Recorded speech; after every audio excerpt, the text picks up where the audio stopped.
ஐயனார் துணை சீரியலோட upcoming promo. இந்த ப்ரோமோல என்ன நடந்திருக்கு? சேரனுக்கு இப்ப பொண்ணு பார்த்தாங்க இல்லையா?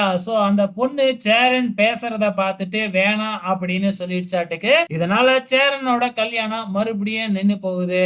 இப்ப நம்ம நிலா சேரனோட தம்பிங்க கிட்ட போய் நம்ம ஏன் கார்த்திகாவ பொண்ணு கேட்டு போகக்கூடாது அப்படின்னு கேட்க, அங்க இருக்கிறவங்கலாம் அதெல்லாம் செட் ஆகாது. அது மட்டும் இல்ல, நம்ம போய் கேட்டா நம்மள அவமானப்படுத்தி தான் அனுப்புவாங்க அப்படின்னு சொல்லி பார்க்குறாங்க. ஆனா நிலா இருந்துகிட்டு, "இல்ல, இல்ல உங்க அண்ணனோட மனசுலயும் கார்த்திகா தான் இருக்கிறா. ஏன் உங்க அண்ணனுங்களுக்காக நீங்க இது கூட பண்ண மாட்டீங்களா?" அப்படின்னு சொன்ன உடனே, நிலாவோட சேர்ந்து கார்த்திகாவ பொண்ணு கேட்கறதுக்காக போறாங்க. அங்க போனா என்ன நடக்கும் அப்படிங்கிறது நமக்கு நல்லாவே தெரியும் இல்லையா? இந்த குடும்பத்துக்கு என் பொண்ண குடுக்கணுமா? அப்படின்னு தட்டெல்லாம் கார்த்திகாவோட அம்மா சும்மா பறக்க விடுறாங்க. இத கார்த்திகாவும் பார்த்துக்கிட்டு தான் இருக்கிறாங்க.